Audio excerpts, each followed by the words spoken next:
हर हर महादेव। इस समय मैं हूँ रामेश्वरम में। रामेश्वरम 4 धामों में से एक धाम और 12 ज्योतिर्लिंगों में से एक ज्योतिर्लिंग है। मान्यताओं के अनुसार भगवान राम लंका की विजय की कामना से लंका जाने से पहले भगवान शिव की पूजा करना चाहते थे। तब उन्होंने इस जगह पर महादेव के शिवलिंग की स्थापना कर इसकी पूजा अर्चना की थी। भगवान राम के नाम से ही इस जगह का नाम रामेश्वरम द्वीप और मंदिर का नाम रामेश्वरम पड़ा। लेकिन तब इस द्वीप पर कोई मंदिर नहीं था, इसलिए हनुमान जी को कैलाश पर्वत से भगवान शिव के शिवलिंग लाने के लिए कहा गया। जब हनुमान जी समय पर शिवलिंग लेकर नहीं पहुंच पाए, तब माता सीता ने समुद्र की रेत को मुट्ठी उठाकर शिवलिंग का निर्माण किया और इसी शिवलिंग की भगवान राम ने पूजा की।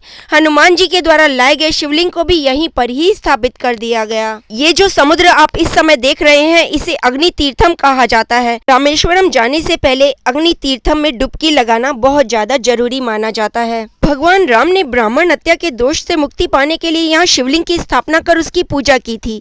इसलिए माना जाता है कि इस ज्योतिर्लिंग की विधि विधान से पूजा करने से ब्रह्म हत्या जैसे पापों से मुक्ति मिलती है। जो व्यक्ति यहाँ स्थित भगवान शिव के ज्योतिर्लिंग पर पूरी श्रद्धा से गंगा जल चढ़ाता है, उसे मोक्ष की प्राप्ति होती है। अग्नि तीर्थम नामक इस समुद्र में स्नान करने के बाद 22 कुओं के जल से स्नान किया जाता है। ऐसा कहा जाता है कि मंदिर के अंदर सभी कुएं भगवान राम ने अपने बाणों से बनाए थे। ऐसा माना जाता है कि इनमें कई तीर्थ स्थलों का जल मिलाया गया है।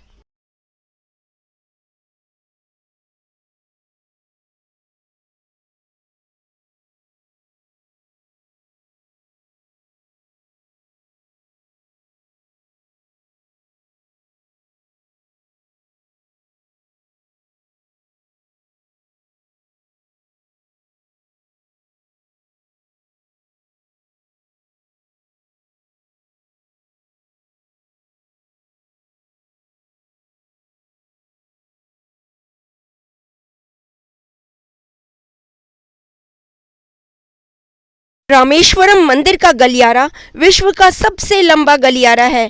यह उत्तर से दक्षिण में 197 मीटर और पूर्व से पश्चिम में 133 मीटर लंबा है। इस गलियारे के परिकोटे की चौड़ाई 6 मीटर और ऊंचाई 9 मीटर है। मंदिर में प्रवेश द्वार 38.4 मीटर ऊंचा है। यह मंदिर लगभग 6 हेक्टेयर में बना हुआ है। रामेश्वर मंदिर करीब 1000 फुट लंबा और 650 फुट चौड़ा है। इस मंदिर में 40 फुट ऊंचे 2 पत्थर इतनी बराबरी के साथ लगाए गए हैं कि इनको देखकर आश्चर्य होता है। ऐसा कहा जाता है कि रामेश्वर मंदिर निर्माण में लगाए गए पत्थरों को श्रीलंका से नावों के जरिए लाया गया था। भारत में जिस तरह काशी का महत्व उत्तर भारत में है, उसी प्रकार दक्षिण भारत में रामेश्वरम का महत्व है। रामेश्वरम हिंद महासागर और बंगाल की खाड़ी से चारों तरफ से घिरा हुआ है। एक शंख के आकार का द्वीप है।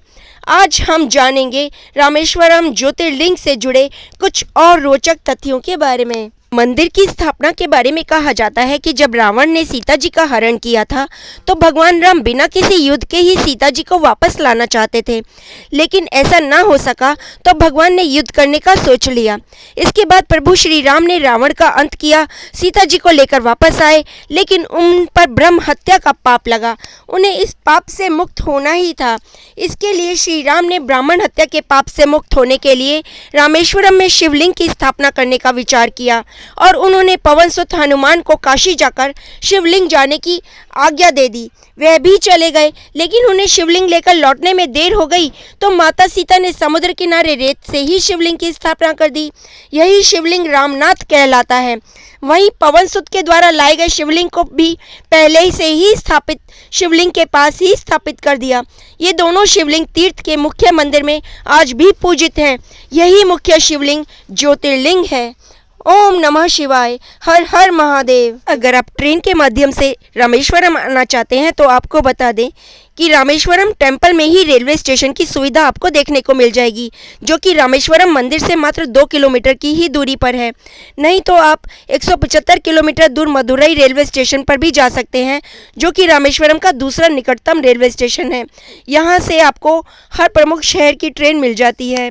रेलवे स्टेशन आने के बाद आप टैक्सी या कैब की मदद से रामेश्वरम तक का सफ़र आसानी से पूरा कर सकते हैं। अगर आप तमिलनाडु रामेश्वरम फ्लाइट से आना चाहते हैं तो निकटतम एयरपोर्ट मदुरई एयरपोर्ट है, जो कि रामेश्वरम से मात्र 170 किलोमीटर की दूरी पर है। तो फ्लाइट के माध्यम से भी रामेश्वरम आना बहुत आसान है। आप चाहें तो सड़क मार्ग से भी रामेश्वरम पहुंच सकते हैं। यहाँ आने के लिए हर बड़े शहर से सड़क जुड़ी हुई है और बहुत साफ़ सुथरी चौड़ी सड़कें यहाँ पर आपको मिलेंगी। रामेश्वरम एक बहुत ही सुंदर टापू है। रामेश्वरम आने के बाद सबसे पहले आपको अग्नि तीर्थम में डुबकी लगाना चाहिए। एक बार जब आप रामनाथ स्वामी मंदिर पहुंच जाएं तो आपको अग्नि तीर्थम का दौरा करना चाहिए, जिसे रामेश्वरम समुद्र तट भी कहा जाता है। यहाँ भगवान की पूजा करने के लिए लोग एक विशेष क्रम का पालन करते हैं। पहला कदम समुद्र में स्नान करना होता है, जिसे हिंदू पवित्र मानते हैं। उसके बाद 22 कुओं का स्नान होता है, जिसके लिए आपको 25 रुपये की एक टिकट कटवानी पड़ती है और आपको 22 कुओं का स्नान मिलता है। इसके बाद आप रामेश्वरम में शिवलिंग के दर्शन कीजिए। मंदिर में सुबह 6 बजे दर्शन शुरू हो जाते हैं।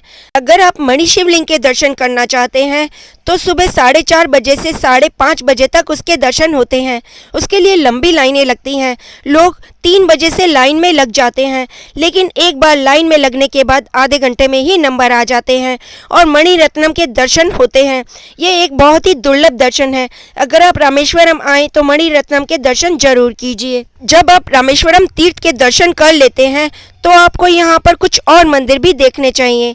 जैसे एक तो है धनुषकोटी, जहाँ पर श्री राम ने वो पुल को तोड़ दिया था जो भारत को श्रीलंका से जोड़ता था। जब उन्होंने श्रीलंका पर विजय प्राप्त कर ली तो अपने धनुष की नोक से उस पुल को तोड़ दिया। इसी कारण इस जगह का नाम धनुषकोटी पड़ा। लेकिन 1964 में यहाँ पर एक विनाशकारी चक्रवात आया, जिससे 1800 लोग मर गए और एक ट्रेन डूब गई जिसमें 100 लोग सवार थे। इस कारण इसे भूतों की नगरी का नाम दे दिया गया। यहाँ पर रात को कोई नहीं रुकता। कुछ नाविक इधर उधर रहते हैं, मछुआरे रहते हैं, लेकिन दिन में मछलियाँ पकड़ने आते हैं। रात को यहाँ पर किसी को रुकने नहीं दिया जाता। धनुषकोटी के आगे जब आप रामेश्वरम की तरफ बढ़ते हैं तो आपको कई मंदिर देखने के लिए मिलते हैं। एक तो सबसे पहले आता है विभीषण मंदिर, जहां पर श्री राम ने विभीषण का राज तिलक किया था। रावण की नगरी जीतने के बाद, लंका जीतने के बाद विभीषण को लंका का राजा बना दिया था श्री राम ने। उसके लिए यहाँ पर विभीषण मंदिर बना हुआ है। जब आप धनुषकोटी से वापस रामेश्वरम आते हैं तो आपको रास्ते में सबसे पहले यही मंदिर मिलता है। इसके दर्शन कीजिए। कुछ और आगे चलने पर आपको लक्ष्मण मंदिर, राम मंदिर और भी बहुत से मंदिर मिलते हैं। इनके साथ ही आपको बहुत से कुंड भी मिलते हैं। लक्ष्मण कुंड, राम कुंड, हनुमान मंदिर और भी बहुत सारे छोटे बड़े मंदिर, जिनकी अपनी ही आस्था है, विश्वास है और धार्मिक मान्यताएं हैं। तो आते समय अगर आप इन सभी मंदिरों के दर्शन करेंगे तो आपको बहुत अच्छा लगेगा। ये पूरी यात्रा धनुषकोटी से लेकर रामेश्वरम तक की 35 किलोमीटर्स की है। आप ऑटो कर लीजिए, वो आपसे 150 से 200 रुपये लेगा। आपको धनुषकोटी ले जाएगा, सारे मंदिरों की सैर कराएगा, उसके बाद वापस रामेश्वरम ले आएगा और आपको रामेश्वर मंदिर तक भी छोड़ देगा। अगर आप चाहें तो आपको वापस होटल तक भी छोड़ देगा। इस सब में आपका सिर्फ 150 से 200 रुपये खर्चा होने वाला है। इसलिए अगर आप रामेश्वरम आएँ तो इन तीर्थों की यात्रा जरूर कीजिए, आपको बहुत अच्छा लगेगा। रामेश्वरम में मंदिर के बाहर और धनुषकोटी बाजार बहुत अच्छा लगता है, जहाँ से आप शंख, रुद्राक्ष की मालाएं और भी बहुत कुछ सामान खरीद सकते हैं, जो यहाँ के लोकल आर्किटेक्चर द्वारा बनाया गया है। ये सामान सिर्फ यहीं मिलता है, इसलिए यहाँ आएँ तो ये सामान खरीद कर जरूर जाएं। इस समय आप मेरे पीछे जो रामेश्वरम मंदिर के गलियारे देख रहे हैं, इन गलियारों में भी बहुत सारे जगह जगह शिवलिंग बने हुए हैं। ये गलियारे ही अपने आप में बहुत खूबसूरत हैं। साथ में इनकी खूबसूरती बढ़ती है छोटे छोटे शिवलिंग, छोटे छोटे मंदिरों से। छोटी छोटी देवियों के मंदिर बने हुए हैं, शिवलिंग रखे हुए हैं और एक शिवलिंग पर तो एक साफा पहनाया गया है, जैसे रामेश्वरम जी को यहाँ का राजा बना दिया गया हो। हम सभी सखियाँ रामेश्वरम मंदिर के दर्शन करके आई, हमें धर्म लाभ तो हुआ है, साथ ही हमें अपने हिंदू धर्म के बारे में बहुत कुछ जानने को मिला। आती बार हमने यहाँ से लोकल इडली और डोसा खाए और शंखों से बनी हुई बहुत सारी सामान खरीदा। हमने बजने वाले शंख भी खरीदे, जिसे हम मंदिर में रखेंगे। इन शंखों में से ना समुद्र की आवाज़ आती है। अगर आप कान में लगाकर सुने तो बहुत अच्छी आवाज़ आती है। रामेश्वरम मंदिर के बाहर इस तरह का बाज़ार है, भीड़ बहुत होती है। एक बार तो मन बहुत घबराता है कि इतनी भीड़ में कैसे जाएंगे, मंदिर के दर्शन कैसे होंगे। लेकिन एक बार जब आप चले जाते हैं, लाइन में लग जाते हैं, हर हर महादेव का जयकारा लगाते हैं, तो दर्शन कब और कैसे हो जाते हैं कुछ पता नहीं लगता। सब कुछ चमत्कारिक होता है। ऐसा लगता है महादेव ने बाँह पकड़कर हमें यहाँ पर बुला लिया, अपने दर्शन दिए और कहा, भक्तों मैं हमेशा तुम्हारे साथ रहा हूँ और रहूँगा।